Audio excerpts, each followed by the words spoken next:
Hello, welcome to all of you. मैं चेतन सिंह आप सभी का अपने यूट्यूब चैनल एडवर्बर पर स्वागत करता हूं। हम लोगों ने अपने इस पाठ को कंप्लीट कर लिया है। प्रकाश, परावर्तन तथा अपवर्तन, इस पे हम लोगों ने न्यूमेरिकल भी कर लिया है और हम लोग अब इस पे कुछ बहुविकल्पीय प्रश्न, मल्टीपल चॉइस क्वेश्चन, ये करेंगे। तो मल्टीपल चॉइस क्वेश्चन पे आइए हम लोग ध्यान देते हैं। पहला प्रश्न होगा हमारा, समतल दर्पण के सामने एक वस्तु 10 सेंटीमीटर की दूरी पर रखी गई है। दर्पण से प्रतिबिंब की दूरी होगी। देखिए, ये बहुविकल्पीय प्रश्न हम लोग करेंगे। अति लघु उत्तरीय प्रश्न 1 नंबर के ये भी हम लोग करेंगे। और ये ध्यान रखिए कि जो हम लोग ये क्वेश्चन करेंगे इसे आप अपने कॉपी में नोट कर लीजिएगा। एक अपना फेयर कॉपी इसका बना लीजिए। जिस तरह से आपने अपने नोट्स को बनाए होंगे उसी तरह से इसमें बहुत से महत्वपूर्ण क्वेश्चंस हैं। हम आपको बीच बीच में बताते रहेंगे कि कौन से बहुत महत्वपूर्ण क्वेश्चन हैं। और अति लघु उत्तरीय तक हम कराएंगे। आप लघु उत्तरीय प्रश्न और दीर्घ उत्तरीय प्रश्न अपने नोटबुक में कर ही चुके हैं। और कुछ हम आपको न्यूमेरिकल्स आपको देंगे, ये न्यूमेरिकल आप करेंगे। और इसके बाद फिर हम आपको एनसीईआरटी जो पाठ्यपुस्तक है और जो अभ्यास के प्रश्न हैं हम वो कराएंगे। इसे आप सीरियल से करते रहिए। 10th सिलेबस के लिए बहुत ही महत्वपूर्ण होगा और इस तरह से आप क्रमिक पढ़ाई करते रहें। तो आइए हम लोग ये पहला क्वेश्चन देखते हैं। समतल दर्पण के सामने एक वस्तु 10 सेंटीमीटर की दूरी पर रखी गई है। दर्पण से प्रतिबिंब की दूरी, तो 10 सेंटीमीटर की दूरी पर रखी गई है तो उतनी ही दूरी पर बनता है। तो ये बी वाला विकल्प सही होगा। 10 सेंटीमीटर की दूरी पर ही बनेगा क्योंकि समतल दर्पण के सामने वस्तु उतनी ही दूरी पर प्रतिबिंब बनाता है जितनी दूरी पर वस्तु रखा होता है। ये दूसरा देखते हैं। समतल दर्पण के सामने 10 सेंटीमीटर की दूरी पर रखी वस्तु की लंबाई 8 सेंटीमीटर है और दर्पण के द्वारा बने वस्तु के प्रतिबिंब की लंबाई क्या होगी। तो प्रतिबिंब की लंबाई क्या होगी, उतनी ही प्रतिबिंब की लंबाई होती है। 8 सेंटीमीटर था, 8 सेंटीमीटर ही प्रतिबिंब की लंबाई होगी। ये बी वाला आपका विकल्प सही है। तीसरा देखते हैं। समतल दर्पण की फोकस दूरी होती है। तो तीसरा, समतल दर्पण की फोकस दूरी कितनी होती है, अनंत, आपको हम बताए हैं। तो ये आपका बी विकल्प सही है। चौथा देखिए, समतल दर्पण से किसी वस्तु का प्रतिबिंब बनता है। तो किसी वस्तु का प्रतिबिंब कैसा बनता है, ये छोटा बड़ा बन नहीं सकता, ये हो नहीं सकता है, वास्तविक नहीं होता है। ये आपका पहला ही विकल्प यहाँ सही है, आभासी होगा। पांचवा है, समतल दर्पण द्वारा निर्मित प्रतिबिंब का आवर्धन होता है। तो पांचवा प्रश्न है आपका, चूंकि प्रतिबिंब उतना ही बड़ा बनता है इसलिए आवर्धन उसका कितना हो गया, 1। समतल दर्पण द्वारा निर्मित प्रतिबिंब का आवर्धन 1 होता है। छठा देखते हैं। वक्रता त्रिज्या r व फोकस दूरी f में संबंध है। तो आप जानते हैं कि वक्रता त्रिज्या ये फोकस दूरी के दुगने के बराबर होती है। तो r जो है ये 2f के बराबर है। आपका सी वाला विकल्प सही है। छठा का आपका सी सही होगा। सातवां देखते हैं। एक उत्तल दर्पण की फोकस दूरी 12 सेंटीमीटर है। दर्पण के उत्तल पृष्ठ की त्रिज्या कितनी होगी, फोकस दूरी हो गई 12 सेंटीमीटर। तो फोकस दूरी के दुगने के बराबर पृष्ठ की त्रिज्या होगी तो 12 दूना कितना हो गया, 24। तो ये आपका डी विकल्प सही होगा। उत्तल पृष्ठ की फोकस दूरी कितनी हो गई, 24 सेंटीमीटर। आठवां देखते हैं। एक अवतल दर्पण की फोकस दूरी 10 सेंटीमीटर है। इसकी वक्रता त्रिज्या क्या होगी, तो 10 का दुगना आपका क्या हो गया, 20 सेंटीमीटर। तो बी विकल्प सही है। नौवां देखते हैं। किसी अवतल दर्पण की वक्रता त्रिज्या 15 सेंटीमीटर है। इसकी फोकस दूरी, अवतल दर्पण की फोकस दूरी ऋणात्मक होगी और वक्रता त्रिज्या की आधी होगी। तो 15 का आधा 7.5, इसका मतलब ये बी वाला विकल्प सही है। -7.5। तो 9वें का आपका बी होगा। अवतल दर्पण की फोकस दूरी -7.5 सेंटीमीटर होगी। 10वां देखते हैं, एक उत्तल दर्पण की फोकस दूरी 20 सेंटीमीटर है, उसकी वक्रता त्रिज्या होगी। फोकस दूरी 20 सेंटीमीटर तो 20 का दुगना 40 सेंटीमीटर। उत्तल दर्पण की फोकस दूरी 20 है तो वक्रता त्रिज्या कितनी होगी, 40 सेंटीमीटर। तो 10 का आपका डी विकल्प सही है। 11वां देखते हैं, उत्तल दर्पण के सामने रखी वस्तु का प्रतिबिंब बनता है। तो उत्तल दर्पण के सामने वस्तु का प्रतिबिंब हमेशा दर्पण के पीछे बनता है, आभासी बनता है और वस्तु से छोटा बनता है। तो देखिए इसमें कौन सा विकल्प सही है। आपका ये दिया गया है ए वाला, वस्तु की स्थिति पर ही नहीं, दर्पण के सामने वस्तु की स्थिति से दुगनी दूरी पर नहीं, दर्पण के सामने वस्तु की स्थिति की आधी दूरी पर नहीं। आपका डी विकल्प सही होगा। डी आपका क्या है, दर्पण के पीछे। तो दर्पण के पीछे आभासी बनता है, ये हमें मालूम है, दर्पण के पीछे इसमें विकल्प दिया है। 12वां है, उत्तल दर्पण से प्रतिबिंब सदैव बनता है। उत्तल दर्पण से जो प्रतिबिंब बनता है वो सदैव कैसा बनता है, तो हमेशा ध्रुव और फोकस के बीच बनता है। आपका सी विकल्प सही है। उत्तल दर्पण से जो प्रतिबिंब बनता है हमेशा ध्रुव व फोकस के बीच बनता है।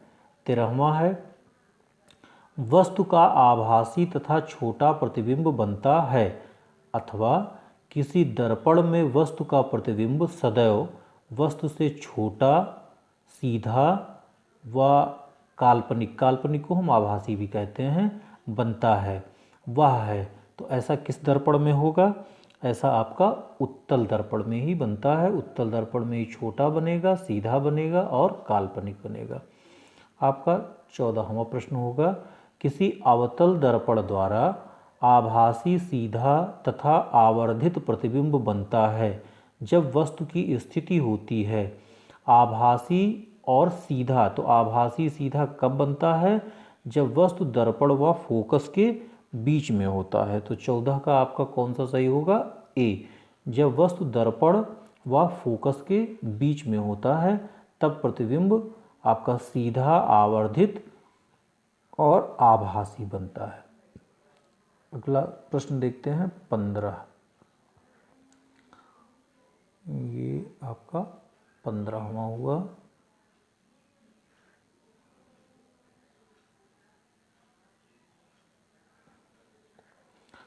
पंद्रहवां प्रश्न देखते हैं, किसी वस्तु का वस्तु से बड़ा तथा आभासी प्रतिबिंब बनता है। किसी वस्तु का वस्तु से बड़ा तथा आभासी प्रतिबिंब बनता है तो उत्तल दर्पण में हमेशा छोटा बनता है। तो आपका बी वाला विकल्प है। फिर अवतल दर्पण, अवतल दर्पण में हमारा बड़ा प्रतिबिंब बनता है, समतल में बराबर ही बनता है और अवतल लेंस में भी हमारा छोटा ही बनता है। तो अवतल दर्पण से हमारा बड़ा प्रतिबिंब बनता है। तो आपका बी विकल्प सही है। 16वां, अवतल दर्पण के फोकस और वक्रता त्रिज्या के बीच स्थित वस्तु का प्रतिबिंब। वो आपका 16वां है, अवतल दर्पण के फोकस और वक्रता त्रिज्या के बीच स्थित वस्तु का प्रतिबिंब उल्टा, वास्तविक और बड़ा बनता है। ये आपका बी वाला विकल्प है। 17वां देखते हैं, यदि एक दर्पण के सामने किसी वस्तु को निकट रखने पर प्रतिबिंब सीधा बने किंतु दूर रखने पर प्रतिबिंब उल्टा बने तो वह कौन सा दर्पण होगा, आपका वो अवतल दर्पण होगा, क्योंकि निकट रहने पर सीधा बन रहा है और दूर रखने पर वो उल्टा बन रहा है। 18वां है आपका प्रश्न 18, संयुग्मी फोकस संभव है। तो संयुग्मी फोकस किसमें संभव होता है, सिर्फ अवतल दर्पण में ही संयुग्मी फोकस संभव होता है। 19 है, दर्पण का सूत्र क्या है। तो दर्पण का सूत्र आप देखिए इसमें कौन सा सही है, 1/f बराबर 1/v प्लस 1/u ये होता है। तो आपका पहला नहीं है, ए नहीं है, बी नहीं है, आपका क्या होगा, सी होगा, क्योंकि सी आपका विकल्प दिया गया है 1/f, ये बराबर है 1/v प्लस 1/u। 20वां होगा, किसका दृष्टि क्षेत्र सबसे अधिक होता है। दृष्टि क्षेत्र माने देखने की क्षमता, ये आपका 20वां होगा। दृष्टि क्षेत्र सबसे ज़्यादा किसका होगा, ये उत्तल दर्पण का होगा, तभी ये वाहनों में साइड मिरर के रूप में लगाए जाते हैं। अनंत तक का ये प्रतिबिंब बहुत छोटा सा आपको बना के दिखाता है। 21 देखिए, वही प्रश्न फिर आगे आ गया, वाहनों में पार्श्व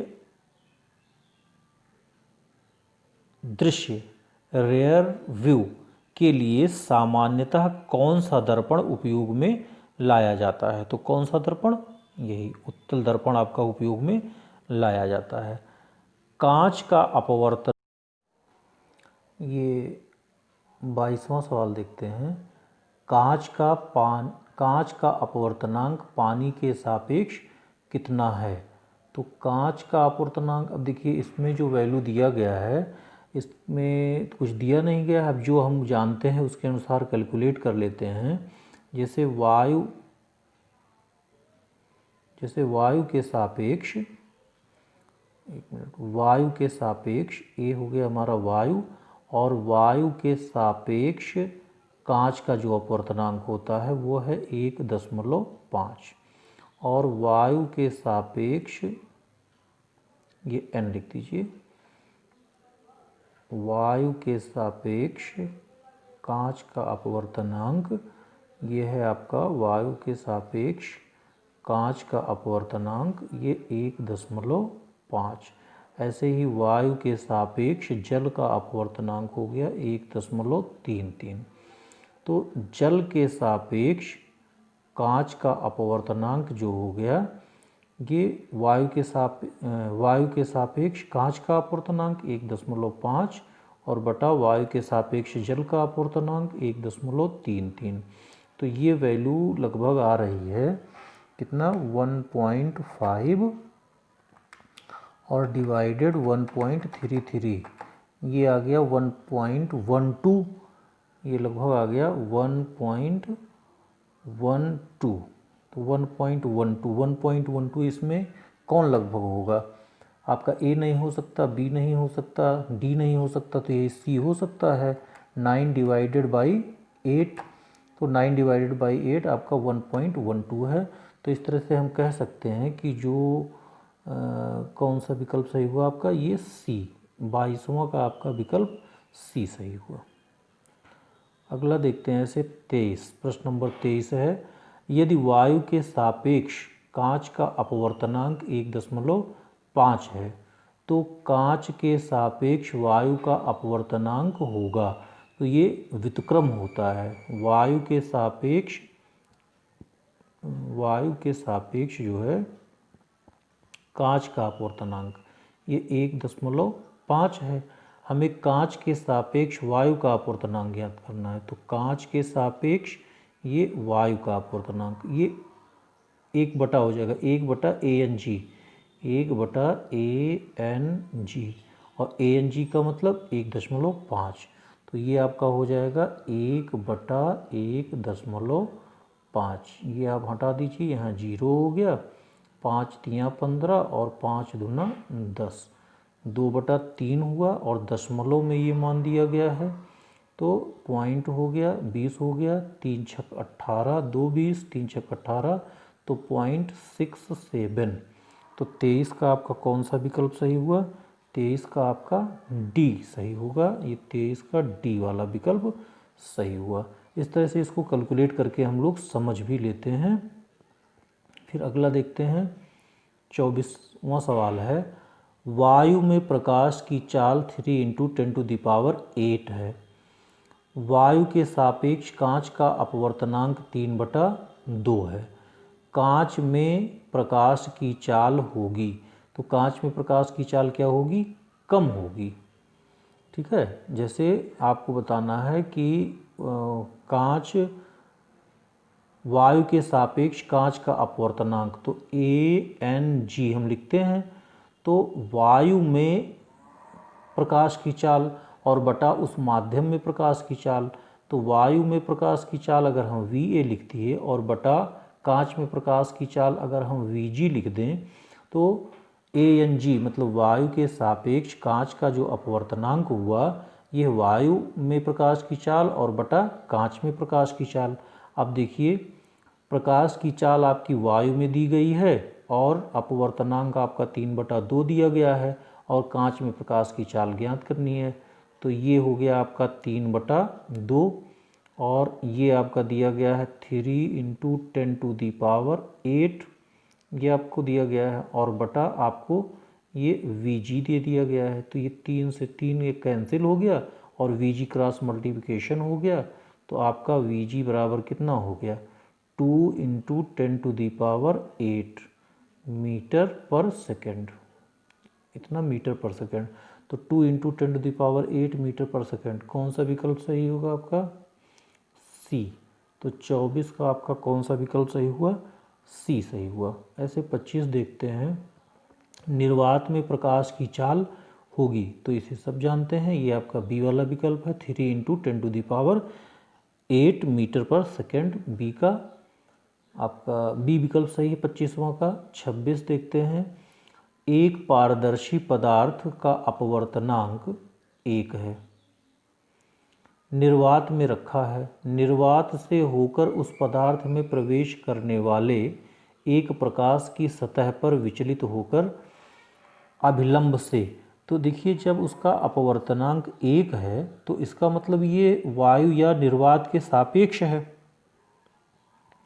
तो जब वायु या निर्वात के सापेक्ष है तो इसका मतलब क्या हुआ कि वो अभिलंबों से किसी तरह विचलित ही नहीं होगी। जब अपवर्तनांक के कारण ही सघन या विरल माध्यम होता है, तो जब एक ही अपवर्तनांक है तो जैसे निर्वात से वायु में प्रवेश करता है प्रकाश, उसी तरह से उस गुटके में भी या उस पदार्थ में प्रवेश करेगा। तो क्या होगा, वो ना तो दूर हटेगा और ना ही पास आएगा, वो क्या होगा, अविचलित रहेगी। तो आपका 26 का कौन सा होगा, C। 26 का आपका विकल्प C सही होगा। 27 वाला देखते हैं। 27, वायु में प्रकाश की चाल 3 × 10⁸ है। जल का अपवर्तनांक 4/3 में प्रकाश की चाल होगी। तो अब जल में प्रकाश की चाल, तो प्रकाश की चाल ये हम लोग जल में निकाल लेते हैं। पानी में प्रकाश की चाल तो वैसे ही निकाल लेते हैं। ये आपका हो गया 4/3। जल का अपवर्तनांक आपका 4/3 है और इंटू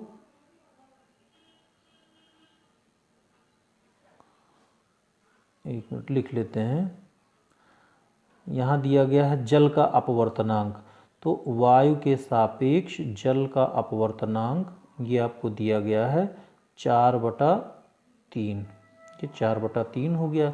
और वायु में प्रकाश की चाल और बटा जल में प्रकाश की चाल ये बराबर हो गया। तो ये हो गया C/वायु में प्रकाश की चाल C ले लेते हैं और जल में प्रकाश की चाल V ले लेते हैं। ये हो गया 4/3। तो आपका V बराबर कितना हो गया, C × 3/4 और C का मान आपका 3 × 10⁸ है। तो 3 × 3 ये हो गया 9। तो आपका क्या हो जाएगा 9/4 और इंटू 10⁸ क्या मीटर पर सेकेंड। तो कितना विकल्प आ रहा है 2 समथिंग आना चाहिए। 9/4 का मतलब हो गया 9/4, ये आपका आ जाएगा 2.25 और फिर यही 10⁴। तो आपका 2.25 कौन सा विकल्प है, आपका पहला ही है। 2.25 × 10⁸ मीटर पर सेकेंड। तो ये आपका 27 का A हो गया। 28 देखते हैं। कांच की स्लैब से गुजरती प्रकाश की किरण का कौन सा पथ ठीक है। तो आप देखिए कि जब प्रकाश विरल माध्यम से सघन माध्यम में गुजरेगी, ये आपका 28वां है प्रश्न। तो अभिलंब के नज़दीक आएगा। तो जैसे ये हुआ, प्रकाश इस तरह से गुजर रहा है, ये आपका अभिलंब है, तो सीधे ना जाके अभिलंब की तरफ गुजरे, अभिलंब की तरफ झुक जाएगा। तो अभिलंब की तरफ झुकने का मतलब ये हुआ कि देखिए, ना तो आपका ए वाला सही हुआ है ना, और फिर बी देखिए अभिलंब की तरफ ये झुक रहा है, तो चलिए ये ठीक है। लेकिन इसमें सी में निर्गत नहीं हो रहा है, तो ये भी नहीं होगा, और डी में भी ये पूरा का पूरा नीचे झुक जा रहा है, तो आपका बी विकल्प सही होगा, क्योंकि अभिलंब के तरफ झुका, और जब फिर ये अभिलंब फिर होगा और अब बाहर निकलेगा ये, तो फिर क्या होगा, अभिलंब से दूर हटेगा। तो ये इस तरह से आपका बी में विकल्प बनता है, तो बी विकल्प आपका सही हुआ। ये 28 का बी हो गया। आगे फिर देखते हैं, प्रश्न संख्या है हमारा 29। तो 29 पे चलते हैं।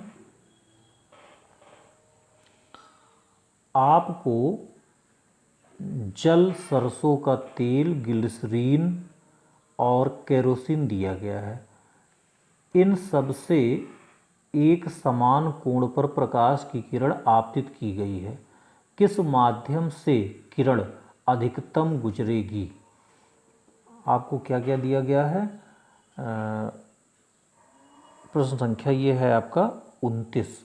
तो 29 में आपको जल दिया गया है, सरसों का तेल दिया गया है, ग्लिसरीन दिया गया है और केरोसिन दिया गया है।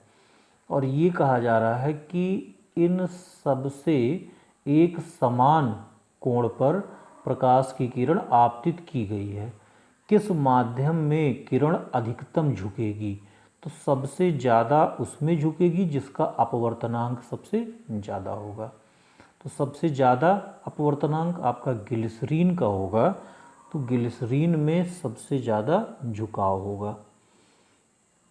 30वां होगा, टॉर्च, सर्च लाइट और वाहनों के अग्रदीपों में बल्ब लगाए जाते हैं।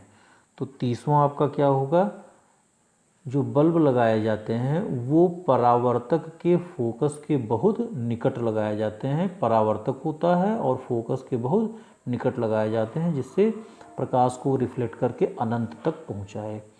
31 है, लेंस का सूत्र क्या है? लेंस का सूत्र है आपका 1/f बराबर 1/v माइनस 1/u। इसका मतलब ए वाला विकल्प सही है।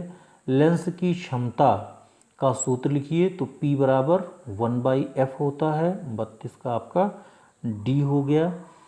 33 देखते हैं, किसी लेंस के आवर्धन का सूत्र। तो लेंस के आवर्धन का सूत्र होता है V/u।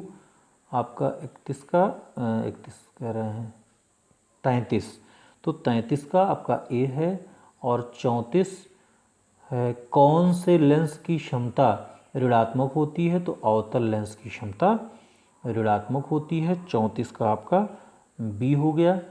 35 देखते हैं, यदि कोई वस्तु एक उत्तल लेंस के सामने 2f दूरी पर रखी हो तो लेंस के सामने उसकी प्रतिबिंब कहाँ बनेगी? तो 35 में देखते हैं, लेंस के सामने अगर 2f पर वस्तु रखी हुई है, उत्तल लेंस है, तो उसका प्रतिबिंब 2f पर ही बनता है। 1 मिनट, इसको कंप्लीट कर लेते हैं, कम दिख रहा है। हाँ, ये देखते हैं 36, क्वेश्चन नंबर 36 देखते हैं। 36 है, उत्तल लेंस से किसी वस्तु का वास्तविक, उल्टा तथा बड़ा प्रतिबिंब बनाने के लिए वस्तु को रखना होगा। उल्टा हो, वास्तविक हो और बड़ा हो, तो आपको वस्तु को कहाँ रखना होगा? तो लेंस के f और 2f के बीच में रखना होगा, है ना। लेंस के उत्तल लेंस है तो उत्तल लेंस के f और 2f के बीच में जब वस्तु रखा जाता है तो उसका वास्तविक, उल्टा और बड़ा प्रतिबिंब प्राप्त होता है। तो 36 का आपका कौन सा हो गया? सी। 36 का सी हो गया। 37 देखते हैं, निम्न में से किसके सामने रखी वस्तु का प्रतिबिंब सदैव सीधा, आभासी और छोटा बनता है? तो सदैव सीधा, आभासी और छोटा ये बनता है आपका अवतल लेंस के सामने। 37 का आपका बी हो गया। अवतल लेंस के सामने हमेशा सीधा, आभासी और छोटा बनता है। 38 होगा किसी वस्तु का अवतल लेंस द्वारा बना प्रतिबिंब होता है सदैव। तो फिर वही सवाल आपका रिपीट कर दिया गया है। तो क्या होता है? आभासी होता है, सीधा होता है और छोटा होता है।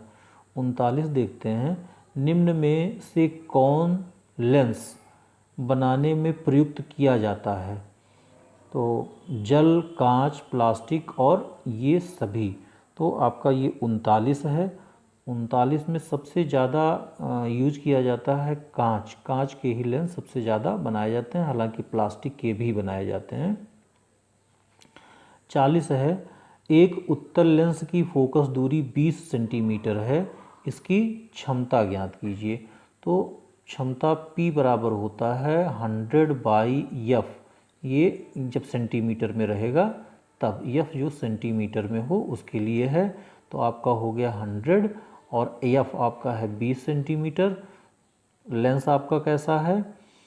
एक उत्तल लेंस की फोकस दूरी, तो उत्तल लेंस की 20/2500 5D। तो 5D आपका प्लस 5D कौन सा हुआ आपका? ये डी वाला विकल्प। तो 40 का आपका ये डी विकल्प सही होगा। 40 का डी हो गया। 41, 50 सेंटीमीटर फोकस दूरी वाले लेंस की क्षमता ज्ञात कीजिए। तो ऐसे 50 सेंटीमीटर है तो 100/50 हो गया आपका। 100/50 ये कैंसिल हो गया, 5 दूना 10, तो ये आपका 2 आ गया।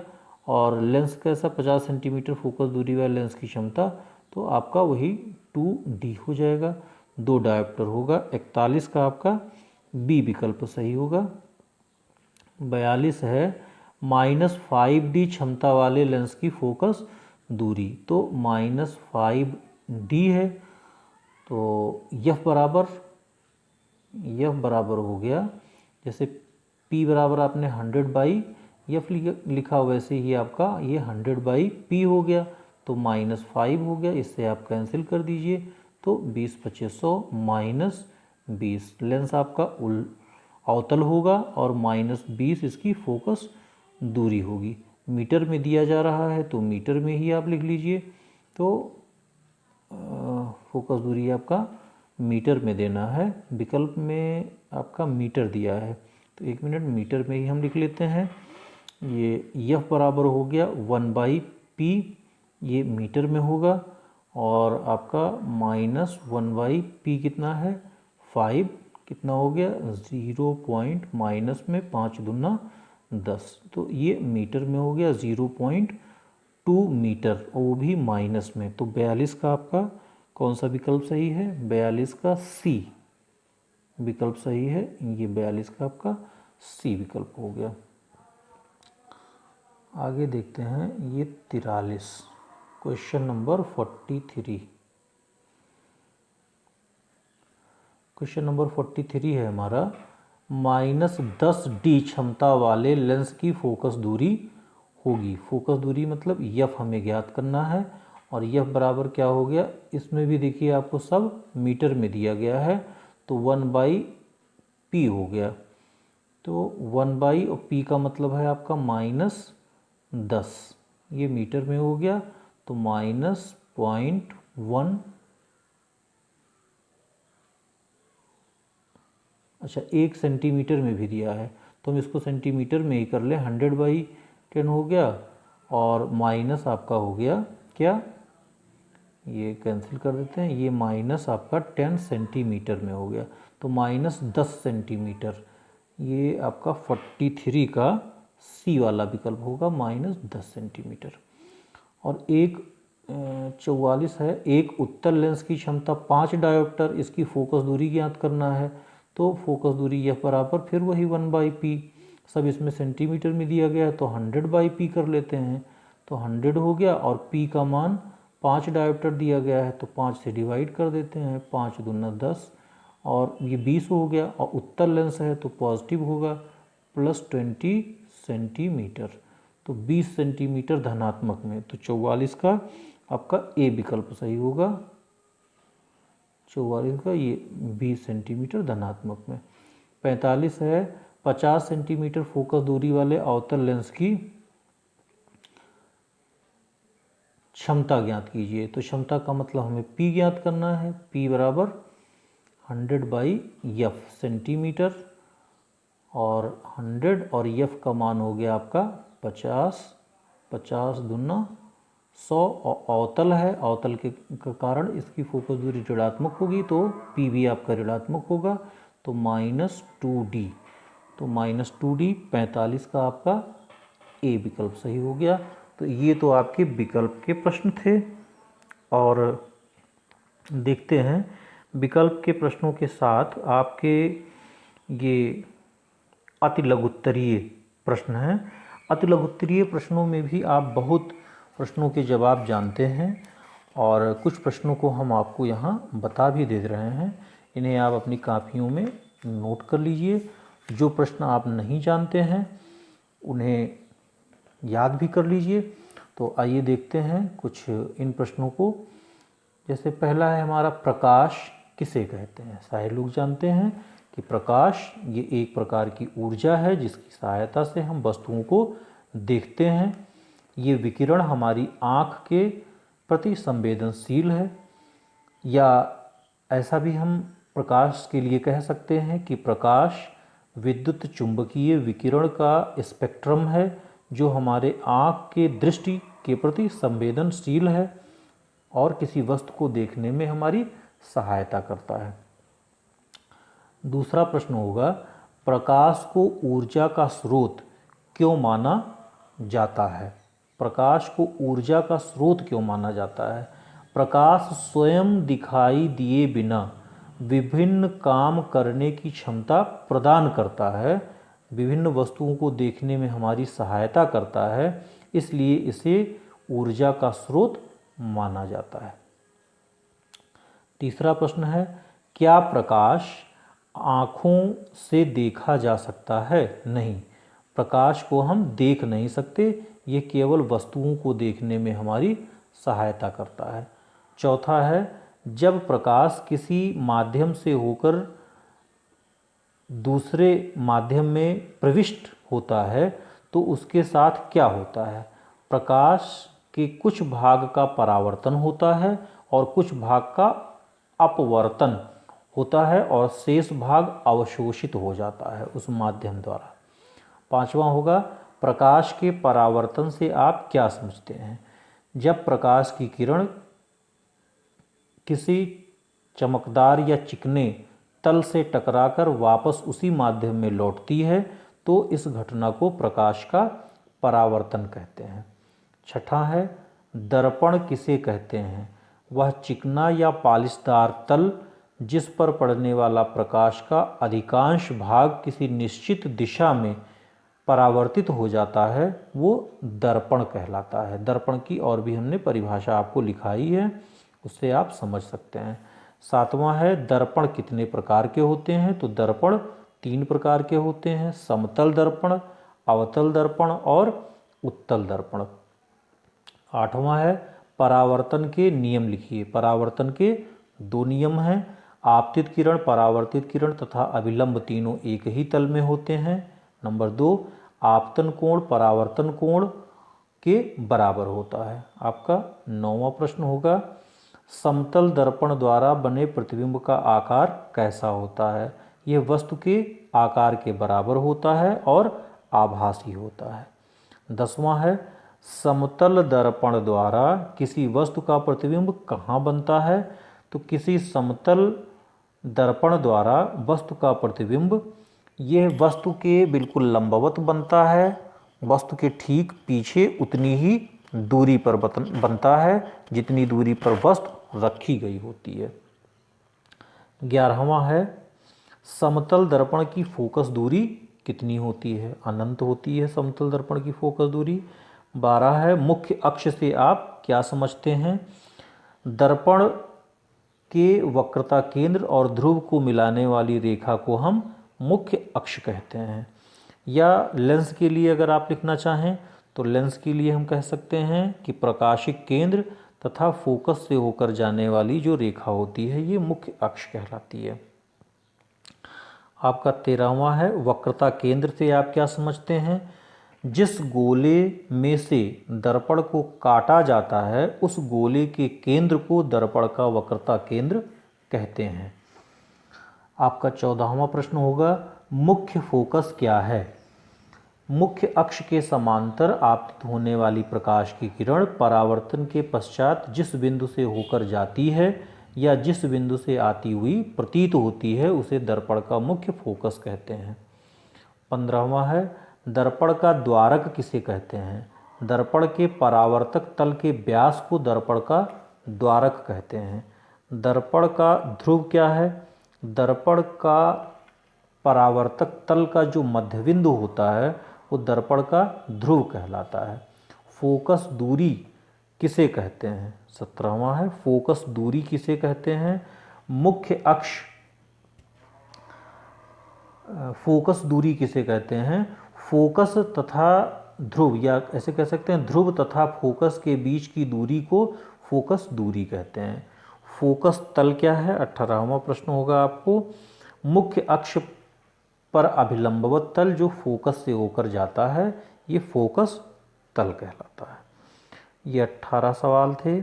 18 के आगे देखते हैं वक्रता त्रिज्या क्या है आपका। 19वां है वक्रता त्रिज्या किसे कहते हैं?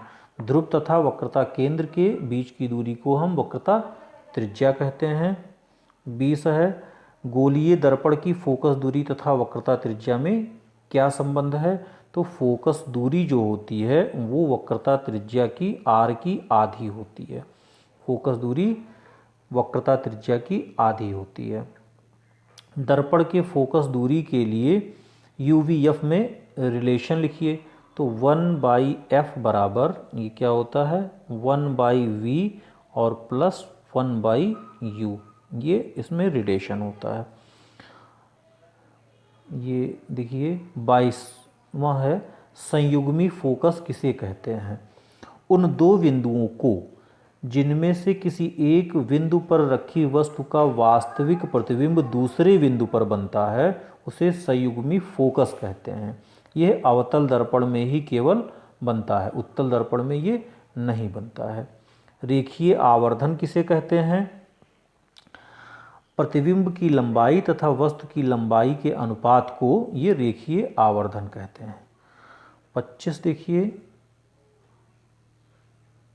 24 है रेखीय आवर्धन का सूत्र लिखिए। तो रेखीय आवर्धन के सूत्र के लिए जैसे दर्पण के लिए अगर हम लिख रहे हैं तो प्रतिबिंब की लंबाई और बटा वस्तु की लंबाई ये m बराबर I/O।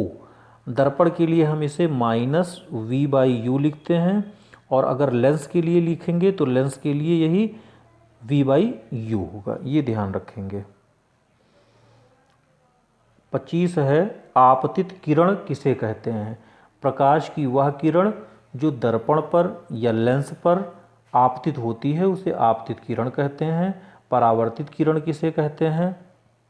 परावर्तन के पश्चात जो प्रकाश वापस लौटती है उसे हम परावर्तित किरण कहते हैं।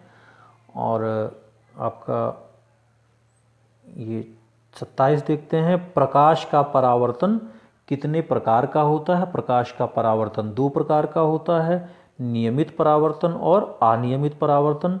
समतल दर्पण द्वारा बने प्रतिबिंब का आवर्धन कितना होगा? तो समतल दर्पण द्वारा बने प्रतिबिंब का आवर्धन ये 1 होता है। एक चीज़ हमारा छूट गया 28वां अनियमित परावर्तन का एक उपयोग बताइए। तो अनियमित परावर्तन का उपयोग है जैसे सिनेमा हॉल में स्क्रीन ये असमतल बनाई जाती है ताकि उस पर पड़ने वाली जो प्रकाश की किरणें हैं ये समान रूप से सभी दिशाओं में फैल जाएं और सभी को ठीक रूप से ये दिखाई दें। तो ये एक अनियमित परावर्तन का उदाहरण होता है, असमतल ये बनाई जाती हैं। 30 देखते हैं।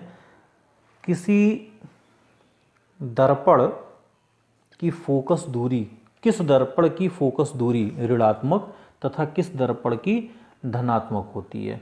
तो आप जानते हैं कि अवतल दर्पण की फोकस दूरी ऋणात्मक और उत्तल दर्पण की फोकस दूरी ये धनात्मक होती है। 31 है, किस दर्पण के लिए v का मान सदैव धनात्मक होता है? उत्तल दर्पण के लिए सदैव v का मान धनात्मक होगा। 32 होगा, वस्तु के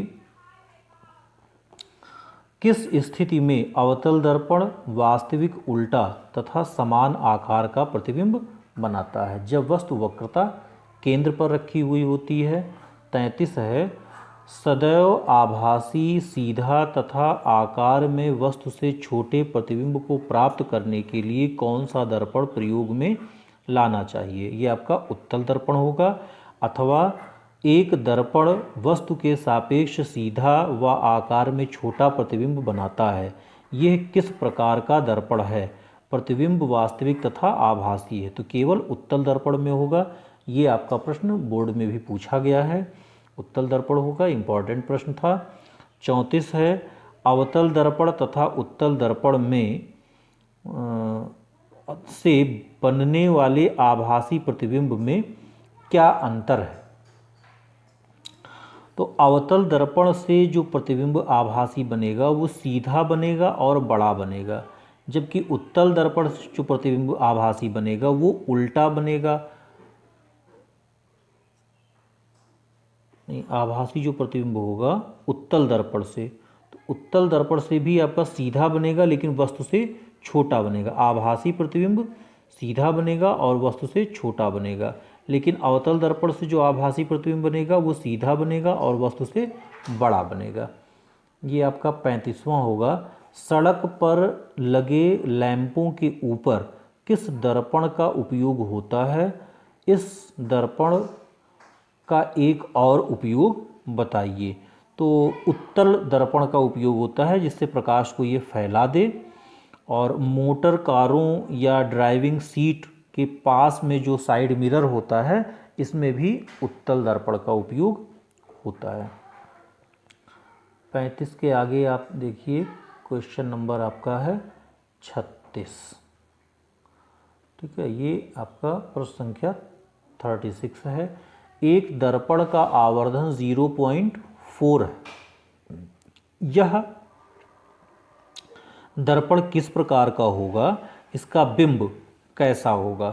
तो 0.4 है, जाहिर है 1 से कम है, इसका मतलब दर्पण आपका उत्तल होगा क्योंकि ये धनात्मक है और इसका मान सदैव 1 से कम है, छोटा प्रतिबिंब बनेगा और सीधा प्रतिबिंब बनेगा, इसलिए ऐसा है। 37 देखते हैं, एक प्रकाश किरण लंबवत रूप से दर्पण से टकराई, इसका आपतन कोण क्या होगा? जब लंबवत रूप से टकराई तो इसका देखिए, जब लंबवत रूप से टकराएगी तो आपतन कोण क्या होगा? 0 होगा। आपतित किरण और अभिलंब के बीच का कोण, यही अभिलंब भी है और यही आपतित किरण भी है, तो दोनों के बीच का किरण एंगल कितना हो गया? 0 डिग्री, तो 0 होगा। प्रकाश अपवर्तन के नियम लिखिए या स्नेल के संबंधी नियम लिखिए। तो अपवर्तन का नियम ये है कि जब प्रकाश किसी एक माध्यम से दूसरे माध्यम में गुजरता है तो अभिलंब से दूर हट जाता है। अगर सघन माध्यम से विरल माध्यम में जा रहा है तो अभिलंब से दूर हटता है, और अगर विरल माध्यम से सघन माध्यम में जाता है तो अभिलंब के पास आता है। ये पहला नियम था। और ये आपका हो गया कि आपतन कोण, परावर्तन कोण, आपतित किरण, अपवर्तित किरण तथा आपतन बिंदु पर अभिलंब, ये तीनों एक ही तल में होते हैं। ये नियम आपका पहला हुआ, और वो जो हमने बताया ये आपका अपवर्तन की परिभाषा थी।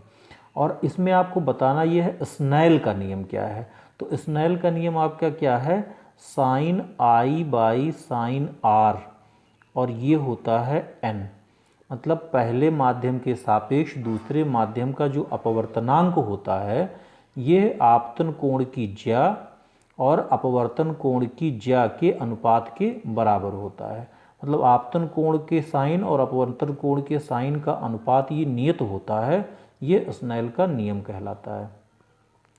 निरपेक्ष अपवर्तनांक किसे कहते हैं? जब प्रकाश निर्वात या वायु के सापेक्ष किसी अन्य माध्यम में होता है तब आपतन कोण की साइन और अपवर्तन कोण के साइन का जो अनुपात होता है उसे हम निरपेक्ष अपवर्तनांक कहते हैं। इसी निरपेक्ष अपवर्तनांक को आप कह सकते हैं कि n बराबर हो गया आपका निर्वात में प्रकाश की चाल और बटा उस माध्यम में प्रकाश की चाल। 41 देखते हैं, क्वेश्चन नंबर हमारा 41 हुआ। प्रकाश के किस रंग के लिए कांच का अपवर्तनांक अधिकतम तथा न्यूनतम होता है? तो अपवर्तनांक बैगनी रंग के लिए अधिकतम, किसके लिए? बैगनी रंग के लिए अधिकतम होता है और लाल रंग के लिए न्यूनतम होता है। अपवर्तन जो होता है वो बैगनी रंग, किस रंग के लिए कांच का अपवर्तनांक अधिकतम? तो अधिकतम बैगनी रंग के लिए होगा और न्यूनतम ये लाल रंग के लिए होगा। 42 है, जब प्रकाश की किरण सघन माध्यम से विरल माध्यम में प्रवेश करती है तो अभिलंब से किस ओर झुकेगी? अभिलंब से दूर हटती है। 43 है का 43, जब प्रकाश की किरण विरल माध्यम से सघन माध्यम में जाती है तो अभिलंब से किस ओर झुकती है? तो अभिलंब की ओर झुक जाती है। ये सब बहुत आसान है। 44 है, जब प्रकाश विरल माध्यम से सघन माध्यम में प्रवेश करती है तो आपतन कोण तथा अपवर्तन कोण तथा आपतन कोण में कौन सा बड़ा होगा? हाँ देखिए, ये कौन सा कोण बड़ा होगा ये झुकने पर ही निर्भर कर रहा है। जब प्रकाश की किरण विरल माध्यम से सघन माध्यम में प्रवेश करती है, जैसे आप देखिए ये विरल माध्यम है और ये सघन माध्यम में प्रवेश की, तो विरल माध्यम से जब सघन में प्रवेश करेगी सघन माध्यम में ये झुक जाएगी, इसका मतलब ये आई आपका बड़ा होगा। तो कौन सा कोण बड़ा होगा? आपतन कोण बड़ा होगा। 45, अवतल दर्पण के दो उपयोग लिखिए। दाढ़ी बनाने के लिए नाक कान गला वाले डॉक्टर इसका उपयोग करते हैं, है ना, दो उपयोग ये हो गए। 46 हो गए, प्रकाश के अपवर्तन के दैनिक जीवन में 4 प्रभाव दीजिए। प्रकाश के अपवर्तन के दैनिक जीवन में 4 प्रभाव। अपवर्तन का जो प्रभाव है वो आप देख सकते हैं कि जैसे आप पानी के तल को आप देखिए, किसी बाल्टी में पानी भरा हुआ हो तो ये ऊंचा दिखाई देता है, मतलब आपको गहराई कम प्रतीत होती है। ऐसे तालाब का अगर शांत जल है तो आपको गहराई का सही आभास नहीं हो पाता है। ऐसे अगर किसी बाल्टी में कोई सिक्का आप डाल दीजिए तो सिक्का ये ऊपर अपने वास्तविक गहराई से ऊपर ही नज़र आता है। अगर हम कोई पेंसिल ये पानी से भरे किसी पात्र में डालते हैं तो जहाँ जिस द्रव की सतह होगी वहाँ पेंसिल आपकी मुड़ी हुई नज़र आती है। तो ये सब अपवर्तन के ही कारण है, अपवर्तन का ये प्रभाव है। 47 होगा आपका 47, वायु, जल, हीरा, कांच और बर्फ का अपवर्तनांक लिखिए। तो ये तो अपवर्तनांक आपको सारणी में मिलेगा। वैसे देखिए वायु का जो अपवर्तनांक है वायु का है, वास्तव में 1 हम लोग लिखते हैं लेकिन एग्जैक्ट वैल्यू आपको हम सारणी से बता दे रहे हैं। 1.0003 ये हो गया आपका वायु का, और जल का अपवर्तनांक होता है 1.33। हीरे का अपवर्तनांक ये सबसे ज़्यादा होता है 2.42, ये हीरे का अपवर्तनांक हो गया। ऐसे कांच का अपवर्तनांक होता है 1.5। ऐसे बर्फ़ का जो अपवर्तनांक होता है वो 13, इसमें 13.1 लिखा हुआ है बर्फ़ का अपवर्तनांक। चलिए बर्फ़ का अपवर्तनांक ज़्यादा हो सकता है क्योंकि आर पार भी प्रकाश निकल भी नहीं पाती है ना, तो 13.1 ये बर्फ़ का अपवर्तनांक हो गया। ये देखते हैं कि लेंस किसे कहते हैं, ये आपका 48 है। तो लेंस किसे कहते हैं? दो गोलीय अथवा एक गोलीय और एक समतल पृष्ठ से घिरे समांग पारदर्शी माध्यम को लेंस कहते हैं। लेंस के प्रकाशिक केंद्र से क्या तात्पर्य है? नहीं, ये है 49वीं। लेंस कितने प्रकार के होते हैं? तो लेंस दो प्रकार के होते हैं, एक उत्तल लेंस और एक अवतल लेंस। लेंस के प्रकाशिक केंद्र से क्या तात्पर्य है? लेंस का जो प्रकाशिक केंद्र होगा, लेंस के मुख्य अक्ष पर स्थित वह बिंदु जिससे होकर प्रकाश की किरणें अपवर्तन के पश्चात सीधे या आपतित किरण के समांतर निकलती हैं, वो बिंदु प्रकाशिक केंद्र कहलाता है। आपका 51 है।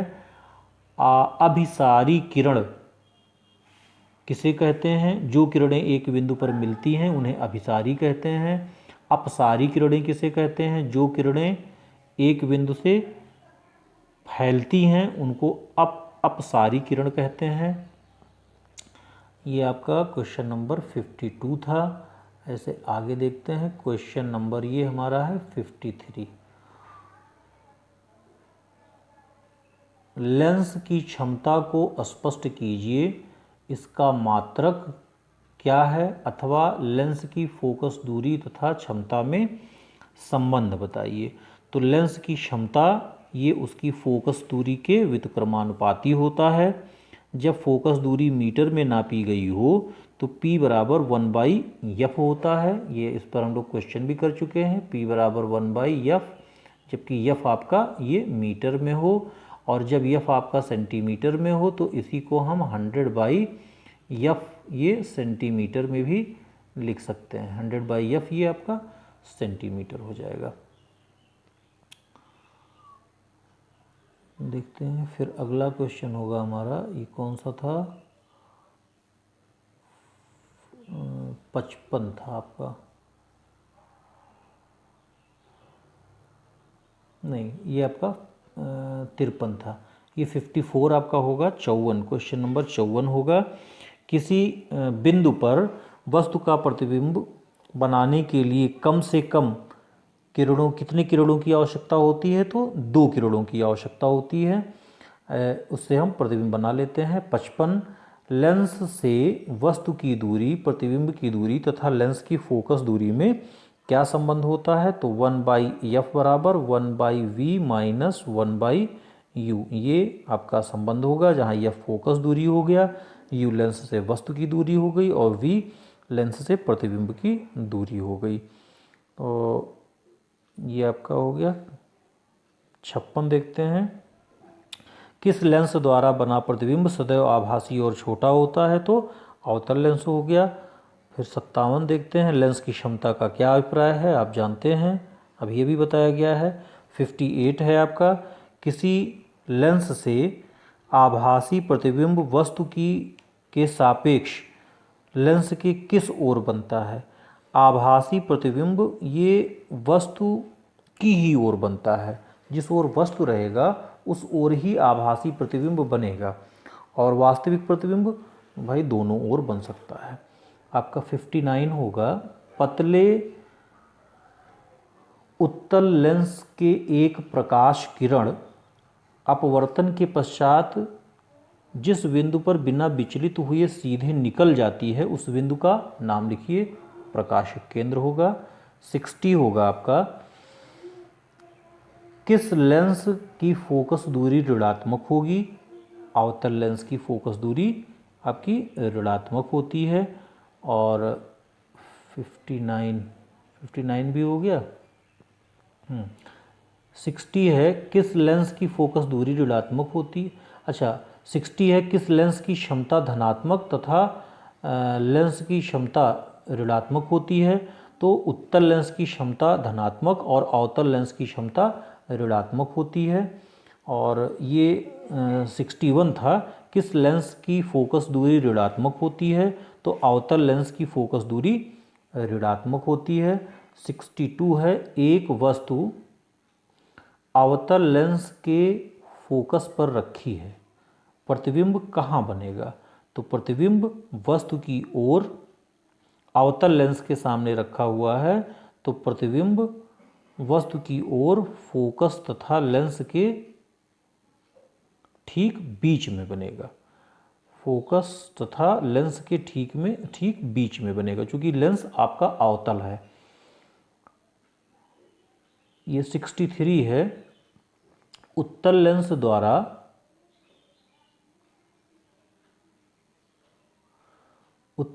द्वारा दूर स्थित वस्तु का प्रतिबिंब कैसा बनता है। 63 उत्तल लेंस द्वारा दूर स्थित वस्तु का प्रतिबिंब वास्तविक उल्टा और छोटा बनता है। 64 है। मुख्य फोकस और प्रकाशिक केंद्र की बीच की दूरी को क्या कहते हैं, तो फोकस दूरी कहते हैं। अगला प्रश्न होगा हमारा 65। उत्तल लेंस से आभासी तथा बड़ा प्रतिबिंब कब बनता है। जब वस्तु मुख्य फोकस तथा प्रकाशिक केंद्र के बीच हो। जब मुख्य फोकस और प्रकाशिक केंद्र के बीच में होता है तो बड़ा प्रतिबिंब बनता है। 66 देखते हैं। जब वस्तु उत्तल लेंस से अनंत दूरी पर हो। जब वस्तु उत्तल लेंस से अनंत दूरी पर हो तो प्रतिबिंब कहाँ बनेगा, तो लेंस के F2 पर, मतलब मुख्य फोकस पर या द्वितीयक फोकस पर बनेगा। वास्तविक वस्तु से बहुत छोटा बिंदु आकार का और वास्तविक बनता है। 67 है। जब वस्तु उत्तल लेंस के फोकस तथा प्रकाशिक केंद्र के मध्य हो तो प्रतिबिंब कैसा बनता है। ये 67 होगा। तो प्रतिबिंब अनंत तथा वस्तु के बीच सीधा और वस्तु से बड़ा बनता है। 68 है। पानी में रखा हुआ सिक्का ये ऊपर क्यों दिखाई देता है, तो ये प्रकाश के अपवर्तन के गुण के कारण दिखाई देता है। अभी इस पर उदाहरण हमने बताया था आपको। 69 है कि जब वस्तु उत्तल लेंस के F तथा 2F के बीच में स्थित होता है तो प्रतिबिंब कैसा बनता है। लेंस की दूसरी ओर 2F व अनंत के बीच वास्तविक उल्टा तथा वस्तु से बड़ा बनता है। 70 है। घड़ी साज किस प्रकार के लेंस का उपयोग करता है, तो घड़ी साज कम फोकस दूरी वाले उत्तल लेंस का उपयोग करता है। 71 है। कैमरे में किस प्रकार के लेंस का उपयोग किया जाता है, तो कैमरे में उत्तल लेंस का उपयोग किया जाता है। 72 है। किसी छपे हुए कागज पर अभिसारी लेंस रखने पर अक्षर कैसे दिखाई देंगे। आपको अभिसारी लेंस रखने पर सीधे और बड़े दिखाई देंगे। और क्या 73 है। क्या कोई ऐसा प्रकाश है जिसमें मनुष्य नहीं देख सकता, तो जो प्रकाश नहीं देख सकता, जिसमें मनुष्य नहीं देख सकता, वो अवरक्त प्रकाश है और इंफ्रारेड है, पराबैंगनी। अवरक्त और पराबैंगनी प्रकाश में वस्तु नहीं देख सकता या व्यक्ति नहीं देख सकता।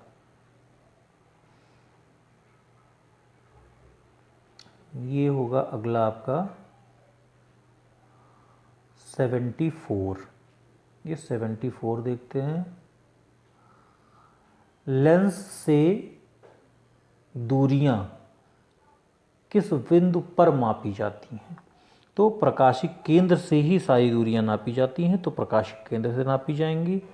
बिना क्षमता के चश्मे की फोकस दूरी कितनी होगी, तो जब फोकस दूरी उसकी 0 होगी, बिना पावर वाला होगा, बिना क्षमता के चश्मे की फोकस दूरी कितनी होगी, तो P उसका 0 होगा।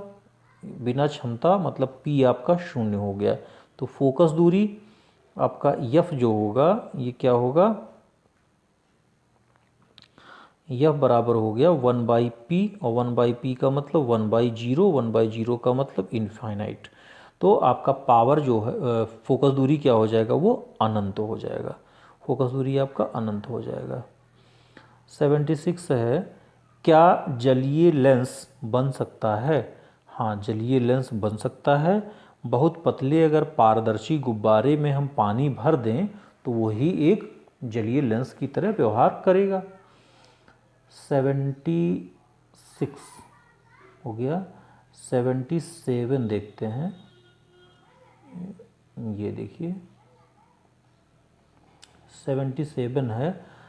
पानी में डुबोने से कांच पर क्या प्रभाव पड़ता है, तो पानी में डुबोने से कांच के लेंस की फोकस दूरी बढ़ जाएगी और उसकी क्षमता कम हो जाएगी। एक बार इसे आप और पढ़ लीजिए, इसका डिटेल हम लोग 12 में पढ़ेंगे। पानी में डुबोने से, ये हम आपको डिटेल प्रूफ करके बताएंगे कि किस तरह से उसकी फोकस दूरी बढ़ी और कितनी बढ़ी। अभी सिर्फ इतना ही जान लिया जाए कि पानी में डुबोने से कांच के लेंस पर क्या प्रभाव पड़ता है। तो पानी में डुबोने से कांच के लेंस की फोकस दूरी बढ़ जाएगी और उसकी क्षमता घट जाएगी। ये 78 है। जब वस्तु उत्तल लेंस के 2f पर होता है तो प्रतिबिंब कहाँ बनता है? उत्तल लेंस के दूसरी ओर 2f पर ही वस्तु के आकार का वास्तविक व उल्टा प्रतिबिंब बनता है। ये 79 है आपका। एक उत्तल दर्पण की फोकस दूरी 10 सेंटीमीटर है। इसके द्वारा किसी वस्तु का प्रतिबिंब अधिक से अधिक कितनी दूरी पर बनाया जा सकता है? तो एक उत्तल दर्पण की फोकस दूरी 10 सेंटीमीटर है, तो फोकस दूरी के ही बराबर बनाया जा सकता है। अधिकतम 10 सेंटीमीटर की दूरी तक ये बनाया जा सकता है। देखिए, ये आपके प्रश्न थे बहुविकल्पीय प्रश्न और अति लघुत्तरीय प्रश्न जो 1 अंक के थे। अब देखिए, यहाँ हम आपको कुछ प्रश्न दे रहे हैं। ये आपके प्रश्न हैं आंकिक प्रश्न, ये आपके आंकिक प्रश्न होंगे। अब यहाँ हम आंकिक प्रश्न के आपको PDF दे देंगे और उसके बाद फिर आगे हम इन प्रश्नों का आप पहले हल कर लीजिए और उसके बाद फिर हम इन प्रश्नों को, अगर जो आप हल नहीं कर पाएंगे उन प्रश्नों को हम आपको फिर बताएंगे। और चाहे आप PDF से देख लीजिए या आप यहाँ से भी आप इसको देख सकते हैं इन प्रश्नों को। ये आपके न्यूमेरिकल्स हैं और बहुत सरल इसमें न्यूमेरिकल हैं और लगभग इसमें प्रश्न भी ज़्यादा हैं। तो इन प्रश्नों को आप देखिएगा और देख करके इन प्रश्नों को हल करने की आप कोशिश कीजिएगा। जो प्रश्न आप नहीं हल कर पाएंगे उन्हें हम लोग फिर बताएंगे आपको। तो ये लगभग इतने प्रश्न सब हैं, लगभग 51 प्रश्न कुल हैं आपको, तो ये करना है। तो अगले वीडियो में जो आप इन आंकिक प्रश्नों को नहीं कर पाएंगे हम उनको बताएंगे। और तब तक के लिए आप जो है इन प्रश्नों को, जो आंकिक प्रश्न आपको ये दिए गए हैं, जो आप बहुविकल्पीय प्रश्न देखे, जो आपने अति लघुत्तरीय प्रश्न देखे, इनको आप अपनी कॉपी में नोट कर लीजिए, आंकिक प्रश्नों को हल कर लीजिए। धन्यवाद।